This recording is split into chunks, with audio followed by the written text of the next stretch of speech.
Cerita horor nyata pendakian Gunung Sumbing bagian 1. Namaku Bagas. Aku berasal dari Lampung. Aku mahasiswa salah satu universitas di Solo dan anggota UKM pecinta alam di kampus. Pada tahun 2015 aku memasuki semester kelima, dan saat itu aku lagi semangat-semangatnya naik gunung. Bahkan bisa tiap minggu aku naik gunung. Dan pada saat ini aku memutuskan untuk naik Gunung Sumbing di Wonosobo dari jalur Basecamp Garung bersama dua kawanku, Aji dan Nuril. Tujuanku naik gunung tiap minggu saat itu karena setelah lebaran aku ingin naik Gunung Kerinci di Jambi bersama kawan-kawanku sesama pecinta alam di Lampung.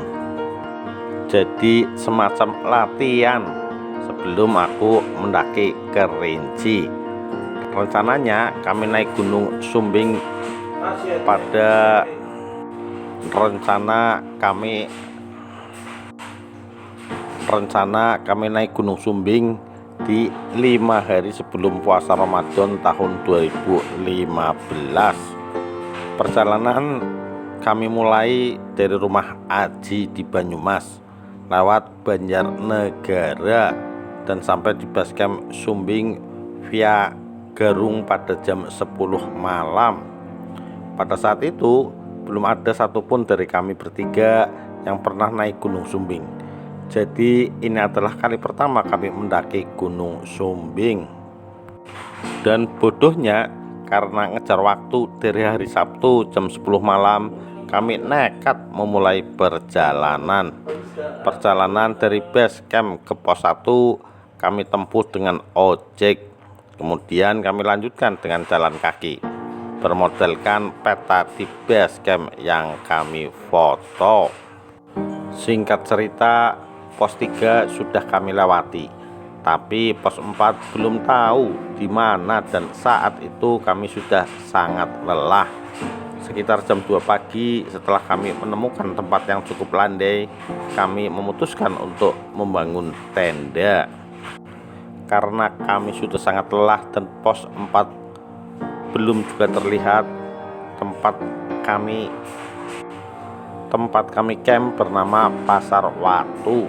Tempatnya datar, namun hanya seperti pegunungan bukit dan hanya muat satu tenda dan sedikit jalan yang harusnya bukan jadi tempat camp, dan maaf mengganggu jalan pendaki lain.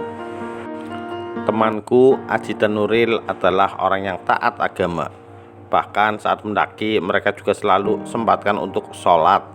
Tidak seperti aku yang sering keceplosan berkata kasar, walau selalu minta maaf kalau pas keceplosan di gunung. Pagi pun tiba, aku bertugas memasak nasi, Nuril dan Aji yang menyiapkan sayur. Kemudian kulihat temanku Aji berjalan sedikit pincang. Aku bertanya kepadanya, "Sikilmu ngopo, Ji?" Aji pun menjawab, "Embu iki mau subuh aku nguyuh terus kepleset, sikilku ketatap watu. Tapi kok aneh ya, sing ketatap kiwo kok sing loro tengen." Tanpa berpikir panjang, kami pun makan untuk mengisi tenaga menuju puncak. Perjalanan menuju puncak biasa saja. Bahkan si Aji tidak mengeluhkan kakinya sama sekali. Setelah melewati pos 4 Watu Kotak yang ternyata lokasinya lumayan dekat dengan tempat kami ngecamp, singkat cerita kami sudah sampai puncak. Seperti biasa, kegiatan kami berfotoria. Setelah cukup beristirahat sekitar jam 2 siang kami turun dari puncak, dan di sini keanehan mulai terjadi. Kawanku si Aji mulai berkeringat parah seperti menahan sakit sampai mukanya pucat dan tidak bisa berjalan cepat. Untuk turun dari puncak dan tidak bisa berjalan cepat untuk turun dari puncak karena Aji mengalami cedera di kaki. Jadi untuk mempersingkat waktu, aku memutuskan untuk turun lebih dulu